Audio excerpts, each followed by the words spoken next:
Muy buenos días. Muchas gracias por continuar con nosotros en el estudio de la lección. Quiero recordarte que durante todo este trimestre estamos estudiando este tema muy importante que lleva por título Lecciones de las epístolas de Pedro en la primera parte, que por cierto estamos en la última semana de nuestro estudio. Y en esta semana, que es la última de este trimestre, tenemos un tema muy importante. El tema de esta semana se titula Sed sobrios y velad. Un consejo muy bueno que hemos de seguir constantemente. Muy bien, pero antes de continuar quiero invitarte para que juntos podamos leer el texto. Se encuentra en 1 de Pedro, capítulo 5, verso número 8. Sed sobrios y velad, porque vuestro adversario, el diablo, como león rugiente, anda alrededor buscando a quien devorar. Con este pensamiento en nuestra mente, quiero invitarte para que juntos podamos tener una oración. Acompáñame. Padre eterno que está en los cielos, santo y bendito sea su nombre. En esta hora queremos agradecer porque nos permite encontrarnos a través de este medio para compartir juntos su palabra. Queremos pedir que nos ayude, su buen espíritu nos pueda guiar para entender aquellas cosas que hemos de estudiar en esta mañana. Guárdenos ahora en el nombre de Jesús. Amén. Muy bien, pues vamos a leer este siguiente párrafo que nos da el resumen de la lección. Este se encuentra en el Conflicto de los Siglos en la página 499 y nos dice así: desde los días de Adán hasta los nuestros, el gran enemigo ha ejercitado su poder para oprimir y destruir. Se está preparando actualmente para su última campaña contra la Iglesia. Esto es, desde que empezó el pecado hasta ahora, Satanás siempre ha estado instigando, haciendo el mal, oprime al pueblo de Dios, y en este último tiempo está preparando su última campaña en contra del pueblo de Dios, sabiendo de qué hablaba. Y nuestra primera pregunta nos dice así: ¿qué seria amonestación escribió Pedro en la conclusión de su primera epístola? Esto es la primera carta de Pedro. Tiene varias amonestaciones, varios consejos y varias cosas que decirnos. Pero ¿cuál fue la amonestación que escribió al final de la primera carta? Vamos a dejar que la misma Biblia y la misma carta de Pedro nos explique. Así que vamos a leer este siguiente párrafo que se encuentra allá en 1 de Pedro, capítulo 5, verso 8. Sed sobrios y velad, porque vuestro adversario, el diablo, cual león rugiente, anda alrededor buscando a quien devorar. La amonestación que el apóstol Pedro nos hace es que nosotros debemos ser sobrios y debemos velar, pues anda el enemigo, el diablo, como un león rugiente, buscando a ver quién está descuidado para devorarlo. Esa es la amonestación importante para este tiempo. Pero ¿cómo nos explica esto la promiscuidad? Porque ¿cómo velamos y oramos? Vamos a ver qué es lo que nos dice. Así que acompáñame a leer este siguiente párrafo. Mira cómo dice. Este se encuentra en Testimonios para la Iglesia, tomo 5, en la página 273 y página 274, en la cual nos dice así: Satanás está trabajando constantemente, pero pocos tienen alguna idea de su actividad y sutileza. El pueblo de Dios debe estar preparado para resistir al astuto enemigo. Los pasos de Satanás son silenciosos, sus movimientos furtivos y sus baterías enmascaradas.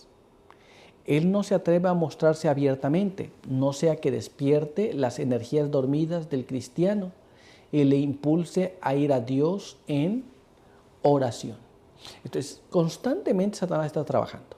Por eso que la amonestación del apóstol Pedro es que debemos velar. Muy bien. Si Satanás se muestra tal cual es, mostrar sus intenciones completamente como son, entonces cualquier persona podría decir: yo no quiero entrar en esos asuntos. Pero se muestra de una forma que no puede discernirse claramente cuál es su intención, cuál es su motivo, de tal manera que muchas personas son entrampadas. Pero vamos a ver qué más. Así que vamos a leer este siguiente párrafo. Acompáñame. El hombre es cautivo de Satanás y está naturalmente inclinado a seguir sus sugestiones y cumplir sus órdenes. No tiene en sí mismo poder para oponer resistencia eficaz al mal. Es únicamente por Cristo como es limitado el poder de Satanás. Aquí tenemos, el ser humano está inclinado naturalmente a seguir las cosas que no debe. Muy bien. Porque practica, cede y hace las cosas que el diablo quiere. Es solamente por el poder de Jesús que nosotros podemos vencer. Y es solamente por el poder de Jesús que nosotros podemos sobreponernos a las tentaciones. Muy bien, ¿estamos claros? Por eso es que la amonestación es importante para este tiempo. Pero vamos a continuar y vamos a ver ahora lo que nos dice nuestra siguiente pregunta. Acompáñame. ¿Qué aprendió Pedro más tarde? Lo cual era el secreto que le hubiera ayudado a salir victorioso en el palacio de Caifás durante el juicio de Jesús. Recordamos a Pedro. Pedro tuvo una situación complicada cuando se encontró en el palacio de Caifás al negar a Jesús. Pero después tuvo que aprender esas lecciones y tuvo que cambiar su proceder. Pero ¿qué es lo que aprendió? Y lo mismo que tú y yo podemos aprender y poner en práctica. Vamos a ver. Acompáñame a leer este siguiente párrafo. Y este se encuentra allá en Mateo, en el capítulo 26, y los versos 38, 40 y el verso número 41. Y vamos a ver lo que nos dice allí. Entonces Jesús les dijo, estoy abrumado de tristeza hasta el punto de morir. Quedaos aquí y velad conmigo. Entonces volvió a sus discípulos y los halló durmiendo. Y dijo a Pedro, ¿no habéis podido velar conmigo ni una hora? Velad y orad para que no entréis en tentación. El espíritu de la verdad está pronto, pero la carne es débil. La Biblia nos dice entonces que una de las cosas que Pedro tuvo que aprender más tarde era a velar y orar. ¿Por qué? Porque la carne es débil. En el espíritu él quería hacer lo que había prometido hacer. Pero cuando se enfrentó a la situación, se dio cuenta que estaba debilitado porque no se había preparado espiritualmente. Así que se le mandó a velar y orar. ¿Nos damos cuenta? Esa es la lección que tuvo que aprender.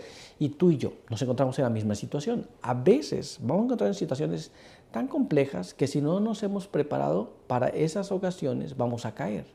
Vamos a leer lo que nos dice la pluma inspirada. Veamos lo que está escrito en este siguiente párrafo. Acompáñame. Testimonios para la Iglesia, tomo 3, página 488, nos explica de esta manera. La confianza propia conduce al descuidar la vigilancia y la oración humilde y contrita. Hay tentaciones externas que deben evitarse y enemigos y perplejidades internos que hay que vencer. Porque Satanás adapta sus tentaciones a los diferentes caracteres y temperamentos de los individuos. Entonces, cuando sientes que puedes vencer, que tienes fuerza, que estás bien allí, que vas a poder hacer las cosas, entonces nos encontramos en una situación complicada, porque ahí descuidamos nuestra preparación, descuidamos nuestra vigilancia y descuidamos nuestra oración. Y cuando nos encontramos ahí, entonces viene Satanás, nos tienta y ahí estamos prestos a ceder. ¿Nos damos cuenta? Una cosa que Pedro aprendió después de haber cometido ciertos errores, nos damos cuenta. Pero nosotros no tenemos que hacer esto. Nosotros ya tenemos la experiencia de Pedro, más la recomendación de Pedro, más la recomendación de Jesús, y todo esto junto puede llevarnos hacia la victoria. Conoce quién es tu enemigo. Y nuestra primera pregunta nos dice así. Además de tener las características de un león, menciona otra forma en que el enemigo de nuestras almas suele acercarse a su presa. Esto es, para saber cómo te vas a defender o cómo vas a sobrevivir a este ataque del enemigo, tienes que saber cómo es. Esto es, la primera característica que hemos visto es que es como un león. Pero ¿de qué otra manera se acerca el enemigo para atacar a su presa? Vamos a tratar de entender esto. Vamos a tratar de ver de qué otra forma se manifiesta. Así que vamos a ir para ello a la palabra de Dios. Y vamos a ver lo que está escrito en 2 Corintios, capítulo 11, en el verso número 14. Y ahí leemos de esta manera. Y no es de extrañar porque el mismo Satanás se disfraza de ángel de luz. La palabra de Dios nos dice que otra de las formas en que Satanás se acerca para entrampar a su presa es manifestándose como un ángel de luz.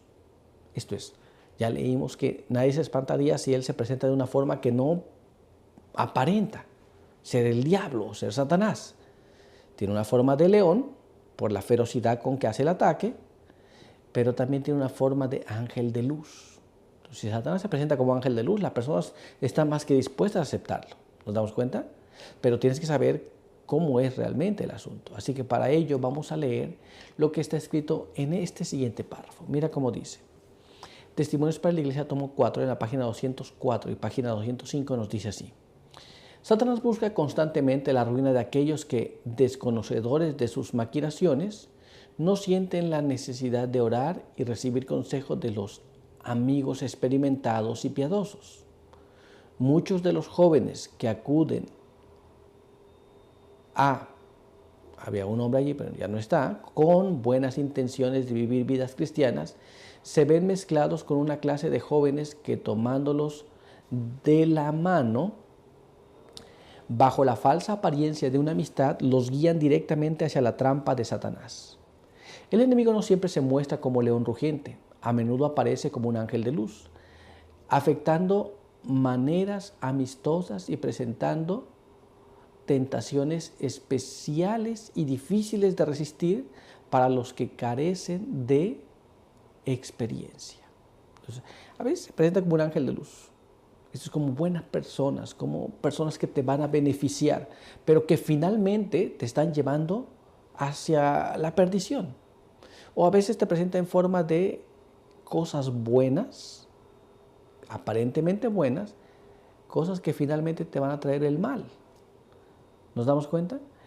Tenemos que poder discernir esas diferencias para no caer en esas trampas. ¿Nos damos cuenta? Pero vamos a ver qué más. Así que vamos a ver lo que nos dice nuestra siguiente pregunta. Veamos aquí. ¿Mediante qué avenidas del alma está teniendo más éxito Satanás, especialmente en esta época de acceso casi universal a los teléfonos móviles y a Internet? Entonces, hay otras modalidades que Satanás está ocupando. Conforme pasa el tiempo hay nuevas formas y Satanás se vale de todas ellas para poder lograr sus fines. Esto es, ¿cuáles son las otras formas? ¿Cuáles son las avenidas del alma por las cuales estás teniendo acceso al ser humano en ese tiempo donde están a la orden del día el Internet y los teléfonos? Vamos a ver qué es lo que nos dice la palabra de Dios. Así que vamos a leer este siguiente párrafo. Este se encuentra en 1 de Pedro, capítulo 2, en el verso número 11. Y leemos así. Amados, como extranjeros y peregrinos que sois, os ruego que os abstengáis de los deseos carnales que combaten contra el alma. La propuesta que hace Pedro es que nos abstengamos de los deseos carnales. Esto es de lo que a mí me gusta. Muy bien, de lo que a cada uno de nosotros nos gusta. Satanás se da cuenta de esto y entonces empieza a maquinar las cosas que va a hacer. Pero vamos a ver qué más nos dice la palabra de Dios. Así que vamos a leer este siguiente párrafo. Este se encuentra en 1 de Juan, capítulo 2, verso número 16. Porque todo lo que hay en el mundo, los malos deseos de la carne, la codicia de los ojos, la soberbia de la vida, no procede del Padre, sino del mundo. Tenemos aquí varias cosas interesantes entonces. ¿Qué es lo que nos dice? Todo lo que hay en el mundo, los malos deseos de la carne, los ojos, la vida, no viene de parte de Dios. Y estas cosas se manifiestan en nosotros. Entonces, ¿cómo esto nos afecta? Lógicamente que hubo un tiempo que el asunto era la lectura, lo que podías leer. Muy bien. Hubo un tiempo que era otras cosas, pero en esta época donde tenemos acceso a la información, ¿cómo nos afecta? Vamos a leer lo que nos dice la pluma inspirada y vamos a ver lo que está escrito en este siguiente párrafo. Este se encuentra en Testimonios para la Iglesia, tomo 2, en la página 365 y nos dice así: muchos de los jóvenes leen todo lo que les llega a sus manos. Las emocionantes historias de amor y las imágenes impuras tienen una influencia corruptora. Muchos se dedican a leer novelas con avidez y, como resultado, su imaginación se contamina. Frecuentemente se hacen circular para la venta fotografías de mujeres desnudas, especialmente en línea hoy día, en la actualidad. ¿Nos damos cuenta? Esto es, eso pasaba en la antigüedad, creía novela, pero hoy día no ha cambiado el asunto. También ocurren estas cosas. Y hoy día el acceso está en la palma de tu mano, en un teléfono. Muy bien.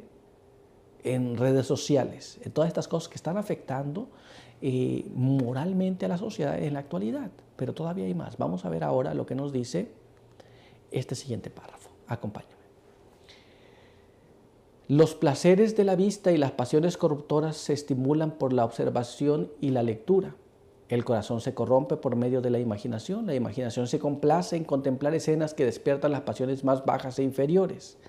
Estas imágenes viles, vistas a través de la imaginación, contaminan, corrompen la moral y preparan a los engañados y embelesados seres a dar rienda suelta a sus pasiones concupiscientes. Aquí tenemos el asunto. En la actualidad todas estas cosas están a la mano. Lo que podemos tener en una pantalla está allí.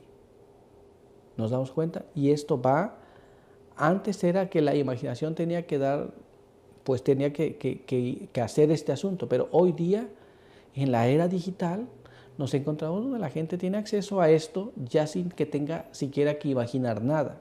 Es un acceso tan fácil, tan rápido, pero vamos a ver qué más. Vamos a ver lo que nos dice ahora este siguiente párrafo. Mira cómo está escrito.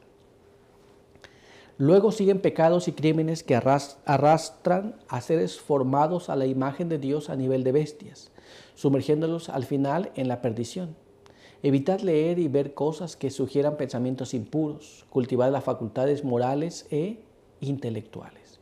Entonces, un solo paso de esos te puede llevar a otro, y finalmente termina desfigurando el propósito de Dios para tu vida, para mi vida. Muy bien. Entonces, lo más seguro, porque es a través de lo que nosotros leemos y miramos, es como Satanás tiene acceso a nosotros. Lo más seguro es evitar leer, ver estas cosas que perjudican nuestras vidas. Pero vamos a ver qué más. Vamos a ver ahora lo que nos dice este siguiente párrafo. Mira cómo está escrito aquí. Hago una apelación a los padres para que controlen las lecturas, muy bien, de sus hijos. Lecturas que antes se hacían, hoy día tiene el acceso al internet también y las personas a veces no tienen control de eso, sobre todo si es muy joven la persona, no tiene control de eso y finalmente termina yendo a otras cosas, haciendo otras cosas que no debe. ¿Nos damos cuenta? Pero todavía hay más. Vamos a ver ahora lo que nos dice este siguiente párrafo. A través del apetito, Satanás controla la mente y todo el ser. Esto es, apetito no viene apenas en el apetito de comer, el apetito por oír, el apetito por observar, ¿nos damos cuenta? A través de eso, el deseo de satisfacer es como Satanás controla la mente. Pero vamos a ver qué más. Mira lo que dice ahora este siguiente párrafo. Acompáñame. Consejos sobre el régimen alimenticio, página 276. Son muchas las madres cristianas que por su ejemplo y por la educación que dan a sus hijos, los están preparando para que lleguen a ser glotones y bebedores. Con frecuencia se permite a los niños que coman lo que prefieren y cuando quieran, sin tener en cuenta su salud. Muy bien, entonces nosotros tenemos que estar claros en este aspecto también. Entonces, cuando ya estás grande tienes esta situación, pero eso no comenzó ahora que eres grande, eso comenzó cuando eras pequeño, en cómo fuimos educados, cómo aprendimos a controlar estos deseos, estas pasiones en el ser humano. Pero esto va afectando y hoy día tenemos una sociedad que ha sido en gran medida afectada por estos hábitos no correctos. Muy bien, un camino hacia la victoria. Y nuestra primera pregunta nos dice así: a fin de resistir a Satanás, ¿qué debe tener todo cristiano? Esto es, Satanás nos va a atacar como un león rugiente, nos va a atacar de mil maneras, pero para poder resistir el ataque, ¿qué es lo que el cristiano debe tener? Vamos a tratar de investigar esto y para ello vamos a ir a la palabra de Dios. Así que vamos a leer lo que está escrito en 1 de Pedro, capítulo 5, en el verso número 9. En la primera parte. Resistidlo firmes en la fe. Esto es, ¿qué debe tener? Tener que tener firmeza y resistirlo en la fe. No tratar de resistirlo en la fuerza, sino en la fe. Saber que Dios nos va a dar la victoria, pero debemos creer eso.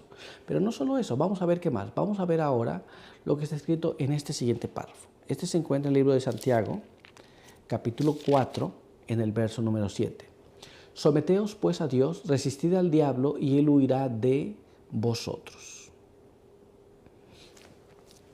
Otra cosa importante que tenemos que hacer es someternos a Dios. Una vez que nos sometemos a Dios, vamos a poder resistir al diablo y entonces el diablo va a huir de nosotros, porque estamos bajo la dirección completa de Dios. Pero vamos a ver cómo nos dice y cómo nos narra esto la pluma inspirada. Vamos a leer este siguiente párrafo que se encuentra en Patriarcas y Profetas en la página 38 y nos dice así. Eva no creyó en las palabras de Dios y esto la condujo a su caída. En el juicio final, los hombres no serán condenados porque creyeron concienzudamente una mentira, sino porque no creyeron la verdad, porque descuidaron la oportunidad de aprender la verdad. Entonces debemos creer lo que Dios nos dice. Cuando descuidamos esa parte, entonces ahí es que nos perdemos. ¿Nos damos cuenta? Pero vamos a ver qué más. Vamos a ver ahora lo que nos dice este siguiente párrafo. Acompáñame. Nuestra elevada vocación en la página 334 nos explica así. Cuando tienen meramente una teoría, una fe superficial que no pueden explicar, una tentación repentina los hará alejarse con la corriente que conduce hacia el mundo. Esto es, cuando tenemos una fe superficial, eso es lo que ocurre. La fe vacila a la menor situación que ocurra o a la menor dificultad, la fe vacila y cuando la fe vacila, ahí entonces la persona dice, es que yo creo que no. Y la corriente lo arrastra hacia las cosas del mundo. ¿Nos damos cuenta? Pues es importante tener una fe firme para resistir al mal. Muy bien, pero vamos a continuar y vamos a ver ahora lo que nos dice nuestra siguiente pregunta. Acompáñame. ¿Por qué muchos cristianos son presa fácil de Satanás, aunque afirmen creer en la palabra de Dios? ¿Ya viste algunos cristianos que de repente viene la tentación y caen? Se levantan y viene otra vez la tentación y vuelven a caer. Y uno dice, bueno, ¿cuál es la situación? ¿Por qué nos ocurre esto? ¿Por qué nos está pasando de esta manera? Vamos a dejar que la Biblia nos explique las razones. Así que vamos a leer este siguiente párrafo que se encuentra en Proverbios capítulo 19. Y ahí vamos a leer el verso 2. Mira cómo dice.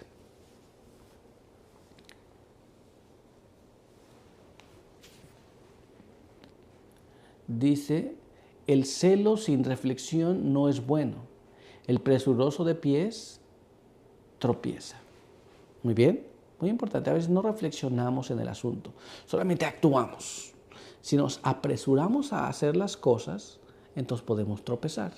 ¿Nos damos cuenta? No somos profundos en lo que decimos que creemos.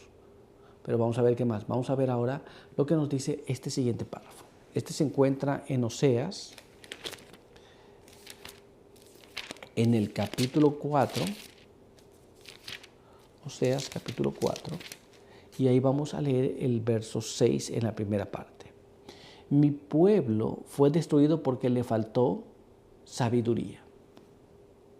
Aquí tenemos otro aspecto importante. Cuando nos falta la sabiduría de Dios, entonces somos presa fácil del enemigo. Pero todavía hay más, así que vamos a ver ahora lo que está escrito en este siguiente párrafo. Este se encuentra allá en Romanos capítulo 10. Y ahí vamos a leer el verso número 17. Mira cómo dice. Así, la fe viene por el oír y el oír por medio de la palabra de Cristo. Recuerden, a veces nos falta esto. Porque nos falta la fe, porque ya no oímos. ¿Por qué no oímos? Porque no queremos estudiar la palabra de Cristo. Y ahí cuando viene la tentación, caemos. Estamos viendo las razones por las cuales caemos. Pero vamos a ver qué más. Vamos a ver ahora lo que nos dice este siguiente párrafo. Este se encuentra allá en Romanos, capítulo 15, verso número 14.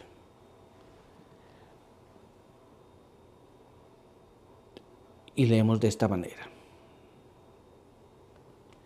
Todo lo que antes fue escrito para nuestra enseñanza fue escrito, para que por la paciencia y el consuelo de las Escrituras tengamos esperanzas. Y ahí tenemos el asunto muy claro. Muy bien. Nosotros debemos tener ese consuelo y esa esperanza por medio de las cosas que fueron escritas. Pero hemos de leer esas cosas. Hemos de tener esa confianza porque las leímos una y otra vez. Y cuando venga la tentación, tenemos la confianza en estas cosas. Perdón, nuestro texto era Romanos 15:4, no el otro que dije. Pero aquí vamos. El texto está correcto en lo que le leímos.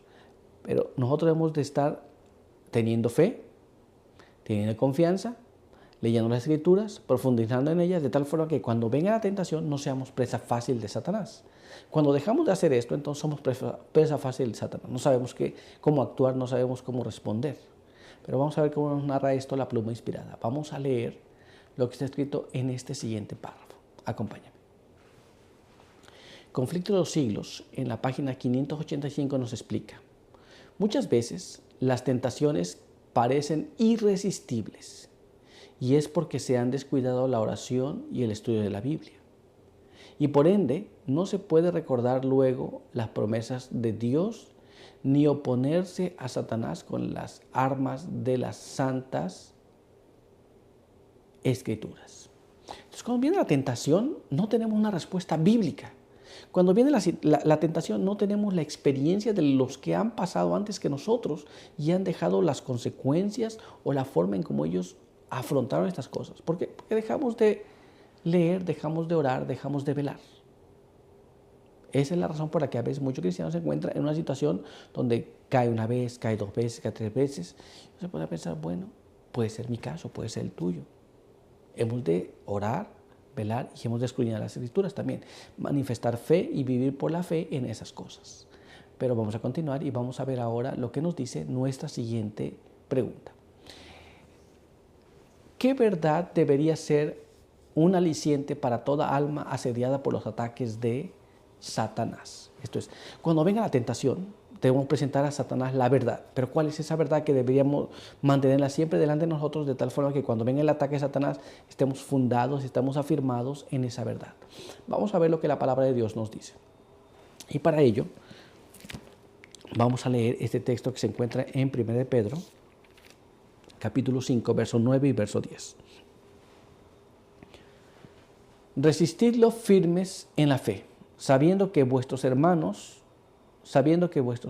por todo el mundo pasan las mismas aflicciones. Y el Dios de toda gracia, que nos llamó a su gloria eterna en Jesucristo, después que hayáis padecido un poco de tiempo, Él mismo os perfeccione, afirme, fortalezca y establezca.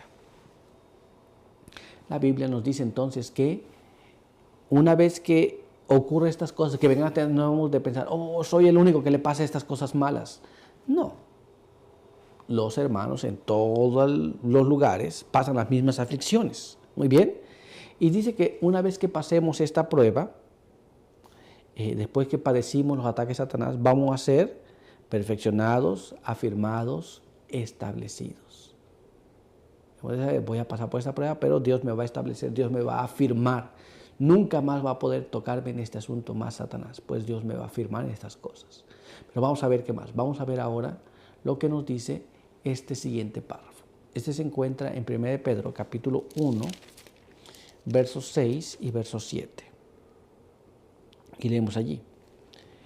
Pero por eso rebosáis de alegría, aunque ahora, por un poco de tiempo, seáis afligidos por diversas pruebas, para que vuestra fe, mucho más preciosa que el oro que perece, aunque sea refinado en fuego, sea hallada en alabanza, gloria y honra, cuando Jesucristo se manifieste. Esto es, mediante las aflicciones, mediante las tentaciones que pasamos, nuestra fe va afirmándose. Muy bien. Y la Biblia nos dice también que una vez que se prueba nuestra fe, sale mucho más preciosa que el oro. Esto es, una vez probada, sale con más fuerza. Pero vamos a ver qué más. Vamos a ver ahora lo que nos dice este siguiente párrafo. Este se encuentra en 2 Corintios capítulo 4, en el verso número 17. Porque esta leve y momentánea tribulación produce una eterna gloria que supera toda comparación. Es cuando viene la tentación hemos de saber que viene, no es que se queda para siempre, pero produce un eterno peso de gloria. Y es momentánea. Después no va a venir esa misma, va a venir otra, diferente. Pero esa crea un eterno peso de gloria y también supera toda comparación. Pero vamos a dejar que la pluma inspirada nos hable. Vamos a ver ahora lo que nos dice este siguiente párrafo. Acompáñame. Este se encuentra allá en los Hechos de los Apóstoles, en la página 421, y nos dice así. Pedro escribió eso a los creyentes en un tiempo de pruebas especiales para la iglesia. Muchos eran participantes de los sufrimientos de Cristo y pronto la iglesia habría de pasar por un periodo de terrible persecución. Pronto lobos crueles penetrarían, no perdonando el rebaño, pero ninguna de esas cosas debía desalentar a aquellos cuyas esperanzas se cifraban en Cristo. Esto es, va a haber un momento donde vas a pasar una dificultad muy fuerte, pero no hemos de tener temor. Estamos seguros en Cristo Jesús. Muy bien. Pero vamos a ver qué más. Vamos a ver ahora lo que nos dice este siguiente párrafo. Este se encuentra en los Hechos de los Apóstoles, en la página 421, y nos dice de esta manera. Con palabras de aliento, Pedro dirigió las mentes de los creyentes de las pruebas presentes a una herencia incorruptible. El Dios de toda gracia oró fervientemente, Pedro, que nos ha llamado a su gloria eterna por Jesucristo, después que hubierais un poco de tiempo padecido, Él mismo os perfeccione, confirme, corrobore y establezca. Muy bien. Después que pasen estas cosas, Dios nos va a confirmar, nos va a corroborar, nos va a establecer en la verdad, vamos a ponernos de pie incolumes en ese punto. Vendrán otras dificultades, pero sabremos confiar en aquel que confiamos cuando vencimos. Muy bien. La iglesia en Babilonia. Y nuestra primera pregunta nos dice así. ¿Con qué momentos de la historia compara Pedro a la iglesia cristiana como si estuviera dispersa en Babilonia y oprimido por los poderes terrenales? Aquí vamos a tratar de entender. Entonces, ¿a qué tiempo se refiere Pedro y cómo compara a la iglesia como si estuviera en Babilonia? Vamos a ver lo que la Biblia nos dice sobre este asunto. Así que vamos a leer lo que está escrito en este siguiente párrafo que se encuentra en el libro de Daniel, en el capítulo 3 y los versos del 1 hasta el verso 6. Mira lo que dice aquí. Después el rey Nabucodonosor hizo una estatua de oro de 60 codos de altura, unos 30 metros, y 6 codos de ancho, y la levantó en el campo de Dura, en la provincia de Babilonia. Y el rey llamó a los sátrapas y magistrados, capitanes, oidores, tesoreros, consejeros, presidentes y a todos los oficiales de las provincias, para que viniesen a la dedicación de la estatua que había levantado. Se reunieron, pues, los sátrapas, magistrados, capitanes, oidores, tesoreros, consejeros, jueces y todos los oficiales de las provincias a la dedicación de la estatua que el rey Nabucodonosor había levantado. Y estaba en pie ante ella. Entonces el pregonero anunció: se manda a vosotros, pueblos, naciones y lenguas, que al oír el son de la bocina, la flauta, el tamboril, el arpa, el salterio, la zampoña y todo instrumento músico, os postréis y adoréis la estatua de oro que el rey Nabucodonosor levantó.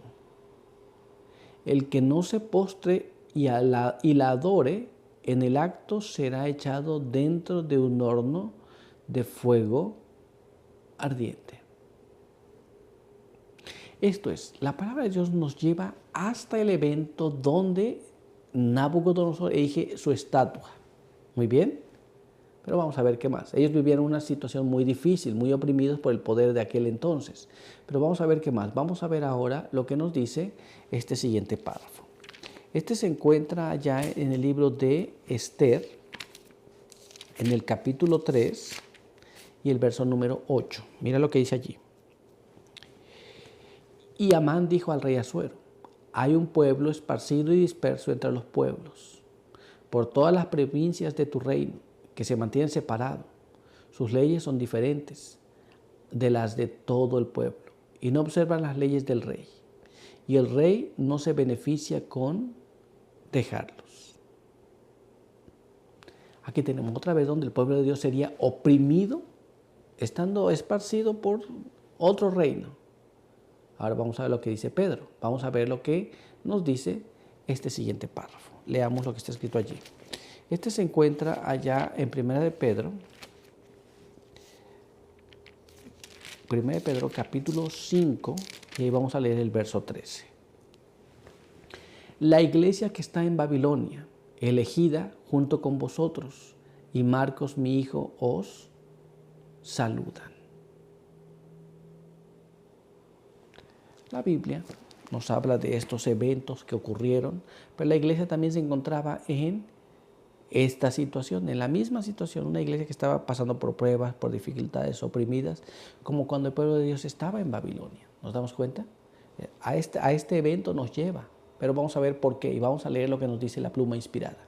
Leamos entonces lo que está escrito en este siguiente párrafo, que se encuentra en Profetas y Reyes, en la página 370 y página 372. En una tierra donde la adoración de los ídolos era universal, la hermosa e inestimable imagen levantada en la llanura de Dura para representar la gloria de Babilonia fue consagrada como objeto de culto. Se decretó que en el día de la dedicación todos manifestasen su suprema lealtad al poder babilónico postrándose ante la imagen. Esto es, tenían que doblegarse ante la imagen para mostrar su lealtad al reino. Muy bien, pero todavía hay más. Vamos a ver ahora lo que nos dice este siguiente párrafo. Acompáñame. Este se encuentra en Patriarcas y Profetas, página 370, página 372. En aquel día decisivo, las potestades de las tinieblas parecían ganar un triunfo señalado. Esto es, se obligaba a todos que adorasen esa imagen. Y parecía que el mal estaba por triunfar. Pero vamos a ver qué pasa. Vamos a leer ahora lo que nos dice este siguiente párrafo. Pero Dios decretó otra cosa.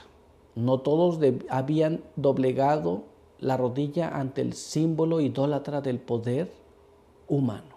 Esto es, aunque la mayor parte sí lo había hecho, había algunos que no estaban dispuestos a hacerlo, que solamente estaban dispuestos a ser fieles a Dios. Muy bien, pero vamos a ver qué más. Vamos a ver ahora lo que nos dice este siguiente párrafo. Acompáñame. Señalando el horno de fuego, el rey les recordó el castigo de los que les esperaba si persistían en su negativa a obedecer su voluntad. Pero con firmeza los hebreos atestiguaron su fidelidad al Dios del cielo. Esto es, se les amenazaba con el horno de fuego. Y aún bajo estas condiciones, ellos permanecieron fieles a Dios. Pero vamos a ver qué más. Así que acompáñame a leer este siguiente párrafo. Mira cómo dice. Patriarcas y Profetas y Reyes, página 444, nos dice así. El decreto que se promulgará finalmente contra el pueblo remanente de Dios será muy semejante al que promulgó Asuero contra los judíos. Hoy los enemigos de la verdadera iglesia, ven en el pequeño grupo que observa los mandamientos del sábado un Mardoqueo a la puerta. La reverencia que el pueblo de Dios manifiesta hacia su ley es una reprensión constante para aquellos que han desechado el temor del Señor y pisoteado su sábado. Muy bien, así como ocurrió en aquel entonces, así hoy día va a ocurrir exactamente la misma cosa con el falso día de reposo, por supuesto. Pero vamos a ver qué más. Mira cómo dice ahora este siguiente párrafo. Acompáñame. Satanás despertará indignación contra la minoría que se niega a aceptar las costumbres y tradiciones populares.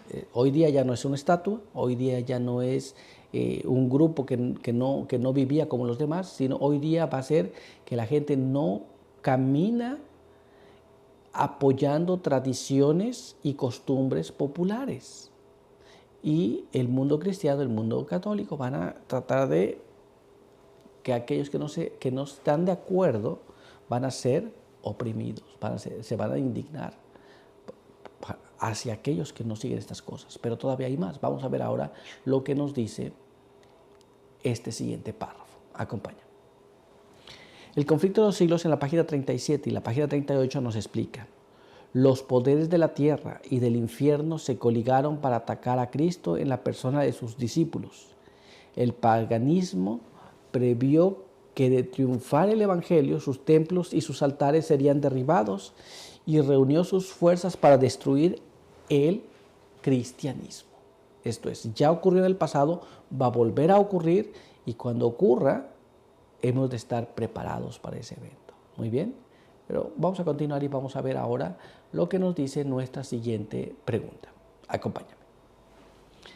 ¿Por qué hay poca o ninguna persecución en la mayoría de los lugares hoy en día?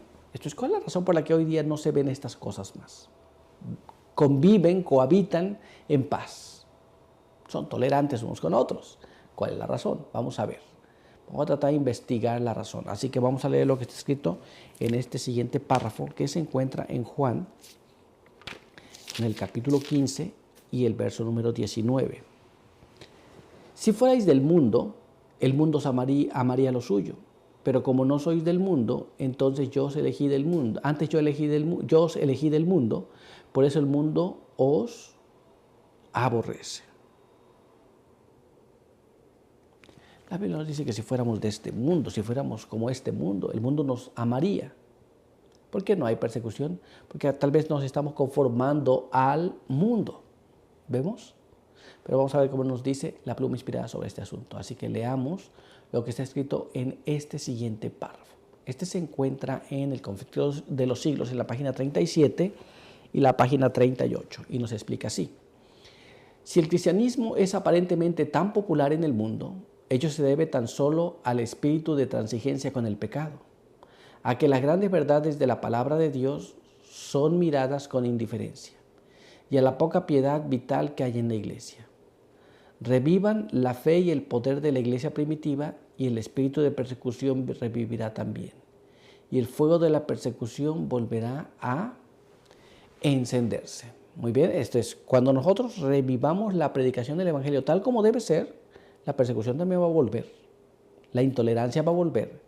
Los que no están de acuerdo con lo que se predica a causa de la verdad van a volverse los perseguidores del pueblo de Dios. Así que hoy ya lo sabemos. Muy bien. Lecciones en el final de la epístola. Y nuestra primera pregunta nos dice así: ¿quién ayudó a Pedro a escribir su epístola? Después él escribió su carta a la iglesia, pero ¿quién le ayudó?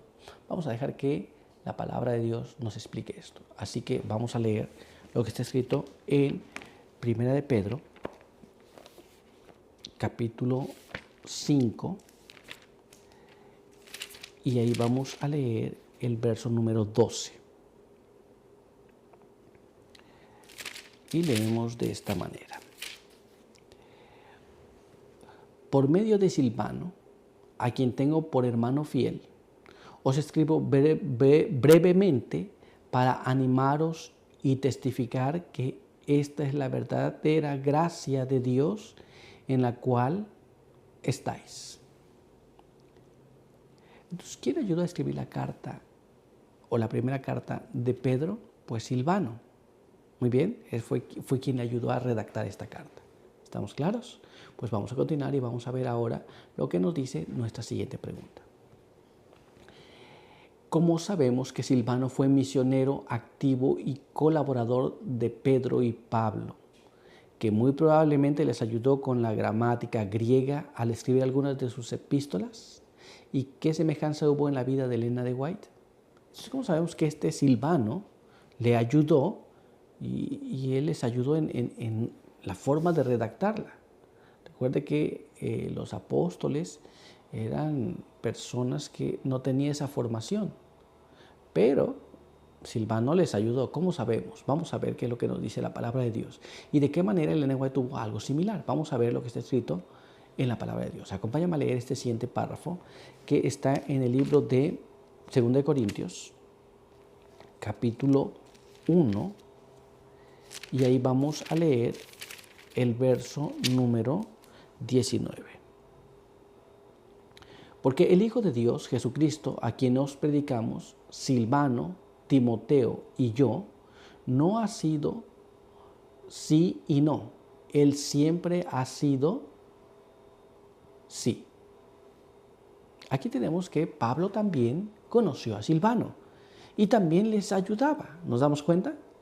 Vamos a ver qué más. Vamos a ver ahora lo que está escrito en este siguiente párrafo. Este se encuentra en Primera de Tesalonicenses, en el capítulo 1, en el verso número 1. Pablo, Silvano y Timoteo, a la iglesia de los tesalonicenses, en Dios Padre y en el Señor Jesucristo, gracia y paz a vosotros de nuestro Padre Dios y del Señor Jesucristo. Aquí tenemos siempre a Silvano colaborando con los apóstoles. Muy bien, pero todavía hay más. Así que vamos a ver ahora lo que nos dice este siguiente párrafo. Este se encuentra allá en 2 de Tesalonicenses capítulo 1, verso 1. Dice Pablo, Silvano y Timoteo, a la iglesia de los tesalonicenses, en Dios nuestro Padre y en el Señor Jesucristo. Si nos damos cuenta, tienen la misma forma de redactar, la misma manera. Significa que una misma persona estaba ayudando a esta situación. Muy bien, ahora sabemos entonces que Silvano era un ayudante, un misionero fiel y activo que ayudó a ellos en estas cosas. Pero ¿qué experiencia tuvo también Elena White en relación a estas mismas cosas? Vamos a leer lo que nos dice la palabra de Dios a través de la pluma inspirada. Leamos lo que está escrito en este siguiente párrafo. Este se encuentra en Mensajes Selectos, tomo 1, en la página 57. Y leemos así. Mientras vivió mi esposo, actuó como ayudante y consejero en el envío de los mensajes que me eran dados. La instrucción que recibía en visión era fielmente redactada por mí. Esto es, mientras que el esposo estaba vivo, él le ayudaba, pero ella redactaba. Muy bien. Aquí tenemos que Elena White no actuaba apenas ella sola, ella recibía la visión, sí, pero también era ayudada en la redacción. Pero vamos a ver qué más. Vamos a ver ahora lo que nos dice este siguiente párrafo. Acompáñame. Este se encuentra en Mensajes Selectos, tomo 1, en la página 57. Después examinamos juntos el asunto. Mi esposo corregía los errores gramaticales y eliminaba repeticiones inútiles. Eso era cuidadosamente copiado para las personas a quienes iba dirigido o para el impresor. Así como Pedro, como Pablo, también Elena White tuvo a alguien que le ayudaba a escribir mejor. Recuerde que ella también no tenía una formación académica muy alta, así que ella también ocupaba ayuda en este asunto. Pero vamos a ver qué más. Vamos a ver ahora lo que nos dice este siguiente párrafo. Acompáñame. Mismo material, Mensajes Selectos, tomo 1, página 57. Después de la muerte de mi esposo, se me unieron fieles ayudantes, los que trabajaron infatigablemente en la obra de copiar los testimonios y preparar artículos para su publicación. Entonces, después que el esposo faltó, hubo más hermanos y hermanas que ayudaron en la preparación de estos materiales.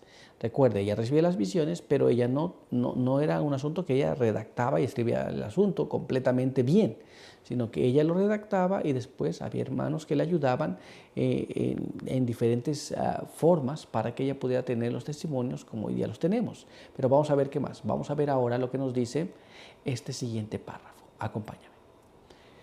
Pero no son verdaderos los informes que han circulado, que se permitía a cualquiera de mis ayudantes añadir material o cambiar el sentido de los mensajes que escribo.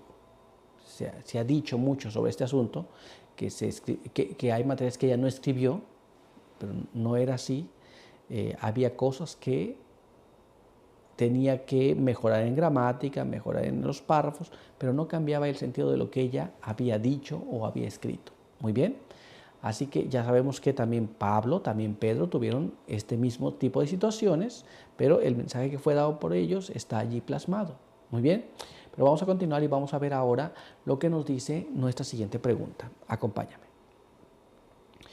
¿Qué buena costumbre cristiana fue introducida por los apóstoles y debería seguir practicándose entre los creyentes de hoy? Esto es qué es lo que ellos practicaban y qué es lo que nosotros hoy deberíamos continuar practicando. Vamos a ver qué es lo que nos instruye la palabra de Dios. Así que vamos a leer lo que está escrito en este siguiente párrafo que se encuentra en Primera de Pedro, capítulo 5, verso número 14. Saludaos unos a otros con un beso de amor. Paz sea con todos los que estáis en Jesucristo. La Biblia le llama en esta traducción un beso de amor o un ósculo santo. Muy bien. Vamos a ver cómo nos instruye la pluma inspirada sobre este asunto. Así que vamos a leer lo que está escrito en este siguiente párrafo. Acompáñame. Se encuentra en primeros escritos en la página 117. El saludo santo debe considerarse siempre en su verdadero carácter. Es un beso santo. Debe ser tenido por señal de compañerismo con amigos cristianos cuando ellos se separan y cuando se vuelven a encontrar después de una separación de semanas o meses. No puede haber apariencia del mal cuando el ósculo santo se da en el momento y en el lugar apropiados. Aquí tenemos esta práctica de los apóstoles, que hoy día, aunque tendría ciertas connotaciones, hay algunas culturas que así lo llevan, hay algunas personas que se dan un beso por asunto cultural. El apóstol decía, salúdame a los hermanos con un beso santo. Hoy día, como se encuentra la sociedad, a veces se presentaría para haber una apariencia del mal. Pero tenemos la instrucción que no va a ocurrir esto si se practica esto en el lugar y el momento adecuados. Muy bien, pero aquí tenemos la instrucción. Pero por hoy nuestro estudio ha concluido, así que quiero invitarte para que podamos tener una oración. Acompáñame. Padre eterno que está en los cielos, santo y bendito sea su nombre. En esta hora queremos agradecer porque nos permite la vida y la salud. Queremos agradecer por sus bendiciones y queremos pedir que nos guarde, nos pueda ayudar a entender las cosas que leemos y poner en práctica aquellas que aprendimos. Quede con nosotros aquí, bendiga a aquellos que nos ven y nos escuchan. En el nombre de Jesús. Amén. Pues bien, queremos agradecerles por haber estado con nosotros durante todo este trimestre. Hemos llegado al fin de este trimestre, pero no al fin de los estudios. Así que no te olvides en seguir con nosotros y esperar la nueva edición de la edición de Escuela Sabática.